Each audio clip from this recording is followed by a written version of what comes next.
Hi everyone, this is Neeladri. Welcome to Neeladri Tech. ఈ వీడియోలో మనం అబ్సల్యూట్ కోఆర్డినేట్ సిస్టంలో మనం డయాగ్రామ్ ఎలా చేయాలనేది చూద్దాం. సో ముందుగా స్క్రీన్ స్ట్రక్చర్ ఎలా ఉంటుందో అనేది చూడొచ్చు. సో స్క్రీన్ స్ట్రక్చర్ అంటే మనకి ఈ రకంగా ఉంటుంది. ఆల్రెడీ మనం ఓపెన్ చేసి చూసాం. సో ఇది x positive and y positive, ఇక్కడికి వచ్చేటప్పటికి x negative and y positive, ఇక్కడికి వచ్చేటప్పటికి x negative and also y కూడా నెగిటివ్, ఇక్కడికి వచ్చేటప్పటికి x positive and y negative. So 99% మనం డ్రాయింగ్ అంతా ఇక్కడే చేస్తాం. సో అందుకనే మీరు స్క్రీన్ ఓపెన్ చేసినప్పుడు డిఫాల్ట్గా మీకు ఈ ఏరియా మాత్రమే ఓపెన్ అవుతుంది. ఇక్కడ మనకి కోఆర్డినేట్ సిస్టమ్ అనేది కనపడుతుంది. యూసిఎస్ ఐకాన్ అనేది ఇక్కడ ఉంటుంది. సో ఇది జనరల్గా స్ట్రక్చర్. ఇప్పుడు మనం అబ్సల్యూట్ కోఆర్డినేట్ సిస్టమ్తో మనం డయాగ్రామ్ ఎలా చేయాలనేది చూద్దాం. సో అబ్సల్యూట్ కోఆర్డినేట్ సిస్టమ్ యొక్క ఫార్మాట్ ఏంటంటే x, y. So absolute coordinate సిస్టంలో ఒక స్టెప్ అంటే ఒక పాయింట్ని మనం క్యాప్చర్ చేయాలి అంటే x వాల్యూ y వాల్యూ రెండు వాల్యూస్ని కూడా మనం మెన్షన్ చేయాలి. అప్పుడే మనకి అబ్సల్యూట్ కోఆర్డినేట్ సిస్టమ్ యొక్క ఫార్మాట్ అని చెప్పేసి సిస్టమ్ మనకి యాక్సెప్ట్ చేస్తుంది. సో ఇక్కడ ఒక చిన్న డయాగ్రామ్ ఉంది. చిన్న డయాగ్రామ్ అంటే ఒక రెక్టాంగిల్ లాంటి డయాగ్రామ్. So 10/7 diagram. సో దీనికి పాయింట్ 1, పాయింట్ 2, పాయింట్ 3 4 పాయింట్లు ఉన్నాయి. సో ఇది ఆల్రెడీ మనకు తెలుసు. నార్మల్గా మనం క్యాప్చర్ చేయాలంటే ఒక పాయింట్ పెట్టుకొని అక్కడ నుంచి 10 డైరెక్షన్ హారిజంటల్లో, తర్వాత వెర్టికల్గా పెట్టి 7, మళ్ళీ హారిజంటల్గా పెట్టి 10, మళ్ళీ వెర్టికల్గా పెట్టి 7, ఇలా మనం మాన్యువల్గా అయితే ఫినిష్ చేసేయచ్చు. సో దీన్నే మనం అబ్సల్యూట్ కోఆర్డినేట్ సిస్టంలో అయితే కనుక సో ఇక్కడ మనకు ఆల్రెడీ మన కోఆర్డినేట్ అంటే మన స్క్రీన్ స్ట్రక్చర్ ప్రకారంగా ఇక్కడ మనం చూసుకొని చేయొచ్చు. సో ఏది x ప్లస్ అవుతుంది, ఏది y ప్లస్ అవుతుంది, ఏది x మైనస్ అవుతుంది, ఏది y మైనస్ అవుతుంది అనేది మనకు క్లియర్గా తెలుసుకుంటే సరిపోతుంది. సో మనం ఇక్కడ ఈ పాయింట్ దగ్గర ఉన్నామంటే ఈ పాయింట్ 1 నుంచి పాయింట్ 2 వచ్చేటప్పటికి ఫస్ట్ మనకి ఇది ఇక్కడ ఏమవుతుందో చూసుకోవాలి. సో ఇక్కడ ఏమవుతుంది అంటే ఇది హారిజంటల్ లైన్ అంటే x యాక్సిస్. సో పాయింట్ 1 నుంచి పాయింట్ 2 అంటే పాజిటివ్ డైరెక్షన్లో వచ్చేటప్పుడు x ప్లస్ అవుతుంది. అలాగే పాయింట్ 2 నుంచి పాయింట్ 3కి వెళ్ళేటప్పుడు పాయింట్ 2 నుంచి పాయింట్ 3కి వెళ్తుంది అంటే ఇది ఏ లైన్, ఇది వెర్టికల్ లైన్. వెర్టికల్ లైన్ మనకి ఎక్కడికి వెళ్తుంది, పైకి వెళ్తుంది, అంటే పాజిటివ్ డైరెక్షన్లో వెళ్తుంది, అంటే ఇది కూడా plus access, y plus access. అలాగే P3 నుంచి P4కి వచ్చేటప్పటికి సో ఇది బ్యాక్కి వెళ్తుంది. హారిజంటల్ లైనే కానీ బ్యాక్కి వెళ్తున్నాం. బ్యాక్కి వెళ్తున్నప్పుడు x మైనస్ అవుతుంది. అలాగే P4 నుంచి P1కి వస్తున్నాం అనుకుందాం. ఇప్పుడు మనం పై నుంచి కిందకు వస్తున్నాం అంటే y యాక్సెస్లో డిక్రీస్ కిందకు వస్తుంది, y నెగిటివ్ ఇక్కడ మనం చూడవచ్చు. సో వీటిని గుర్తుపెట్టుకుంటే మనకి ఈ డయాగ్రామ్ మనం చాలా ఈజీగా చేయొచ్చు. సో అబ్సల్యూట్ కోఆర్డినేట్ సిస్టమ్ అనేది మనకి చాలా ఇంపార్టెంట్. కొన్ని డయాగ్రామ్స్ కోఆర్డినేట్స్ వాడే చేయాలి. అంటే ఎంత అడ్వాన్స్డ్ ఆబ్జెక్ట్స్, అడ్వాన్స్డ్ ఆప్షన్స్ ఉన్నా కొన్ని డయాగ్రామ్స్ డెఫినెట్గా మనం కోఆర్డినేట్ సిస్టమ్ని వాడాలి. కోఆర్డినేట్ సిస్టమ్ అయితే మనం స్కిప్ చేయాల్సిన అవసరం లేదు.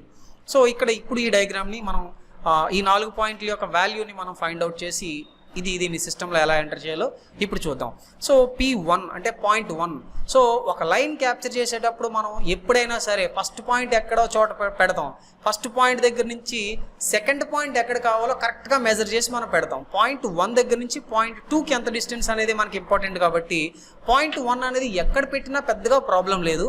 అయితే నేనేమంటానంటే ఇక్కడ మనం 0 దగ్గర నుంచి అంటే x పాజిటివ్ y పాజిటివ్లో ఉన్నాం కాబట్టి మరీ 0 కాకుండా కొంచెం గ్యాప్ ఇచ్చి పెట్టడం ఈజీగా అర్థమవుతుంది. ఎందుకంటే ఇది స్టార్టింగ్ స్టేజ్లో మనం చేస్తూ ఉంటాం కాబట్టి మరీ కార్నర్కి వెళ్ళిపోతే వచ్చిందా రాలేదా అనే డౌట్ వస్తుంది. కాబట్టి మనం 2, 3, 4 సమ్ 5 అలాగని మరీ 20, 30 వెళ్ళిపోతే ఈ స్క్రీన్ అవుట్ అయిపోతుంది డయాగ్రామ్. సో మీరు కరెక్ట్గా ఒక 5, 6, 7, 3 అలా పెట్టుకోండి. నేనైతే ఇక్కడ ఫస్ట్ పాయింట్ని నేను 5,5తో స్టార్ట్ చేస్తున్నాను. అంటే x నుంచి ఒక 5 డిస్టెన్స్, y నుంచి ఒక 5 డిస్టెన్స్తో ఈ పాయింట్ని నేను స్టార్ట్ చేశాను. అంటే ఫస్ట్ పాయింట్ నాకు 5,5తో వచ్చేసింది. సో ఇప్పుడు P1 నుంచి P2కి రావాలంటే దీని మూమెంట్ మనం ఇందాక చెప్పుకున్నాం ఆల్రెడీ, x పాజిటివ్ అవుతుంది. అంటే ఇక్కడున్న వాల్యూకి x యాక్సెస్లో 10 కలిపితే ఈ పాయింట్ వస్తుంది. అంటే ఇక్కడున్న వాల్యూ x యాక్సెస్ మనకి 5 కాబట్టి 5 + 10 వచ్చి 15, y యాక్సెస్ 5a ఉంటుంది. ఎందుకు 5a ఉంటుంది? సో మనం హారిజంటల్గా ఇలా మూవ్ అవుతున్నప్పుడు మనకి ఎక్సే పెరుగుతుంది తప్ప y అనేది ఏమీ పెరగదు. కాబట్టి ఈ మూమెంట్ ఓన్లీ హారిజంటల్ మూమెంటే కాబట్టి x డైరెక్షన్ అనేది పెరిగి y డైరెక్షన్ అలాగే ఉంటుంది. సో అందుకని 15,5 అనేది P2 యొక్క వాల్యూ. సో ఇప్పుడు P2 నుంచి P3కి వద్దాం. P3 అసలు ఏంటి? సో ఇది వెర్టికల్ లైన్ అంటే y యాక్సిస్ P2 నుంచి P3 కంటే పైకి వెళ్తుంది. అంటే ఇక్కడ y పాజిటివ్లో ఉంది. పాజిటివ్లో ఉందంటే ఇక్కడున్న y వాల్యూకి ఈ వాల్యూ అంటే ఎంత పాజిటివ్ అవుతుందో ఆ వాల్యూ కలిపితే మనకు ఆటోమేటిక్గా P3 వచ్చేస్తుంది. అంటే ఇక్కడ P2లో ఉన్న y వాల్యూ ఎంత అండి, 5. 5కి మనం ఎంత యాడ్ చేయాల్సి ఉంటుంది? 5కి మనం ఎంత యాడ్ చేయాల్సి ఉంటుంది? సో 5కి ఇక్కడ 7 కాబట్టి 7 యాడ్ చేయాల్సి ఉంటుంది. అంటే ఎక్స్ అనేది కామన్గా 15, 5 + 7 వచ్చి 12. ఇది మన పాయింట్ 3 యొక్క వాల్యూ. సో ఇప్పుడు పాయింట్ 3 నుంచి పాయింట్ 4కి వచ్చాం. సో పాయింట్ 3 నుంచి పాయింట్ 4 అంటే ఏంటిది? ఎక్స్ యాక్సెస్ బ్యాక్ వస్తున్నాం అంటే నెగిటివ్.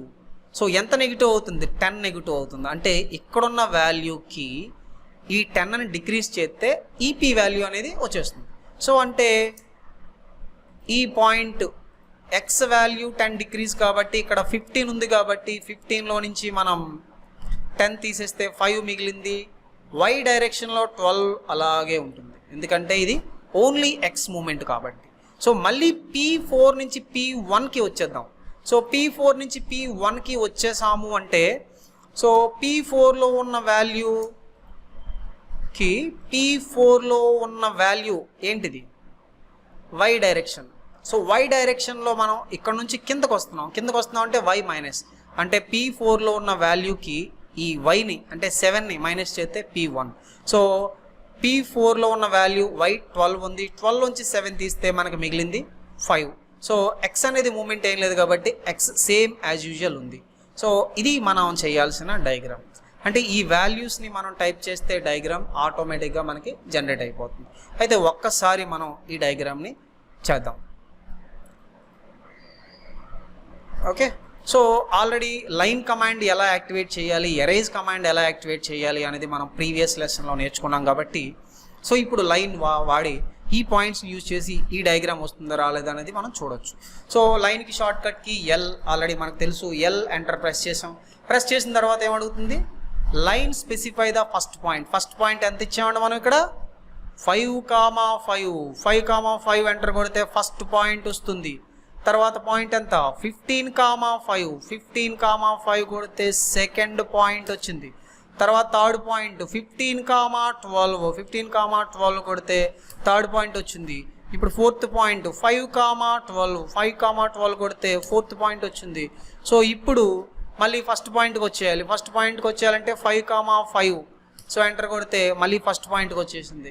ఈ రకంగా మనం అబ్సల్యూట్ కోఆర్డినేట్ సిస్టంలో డయాగ్రామ్లు చేయొచ్చు. సో ఇది చాలా బేసిక్ డయాగ్రామ్. సో ఇలాంటివి ఒక 3-4 ఎక్సర్సైజ్ మనం చేస్తే దీని మీద కొంచెం క్లారిటీ వస్తుంది. సో ఇంకా లైన్ కంటిన్యూ అవుతుంది కాబట్టి దీన్ని డిస్కనెక్ట్ చేసేయడానికి మనం ఎస్కేప్ ప్రెస్ చేస్తే ఇది డిస్కనెక్ట్ అయిపోతుంది.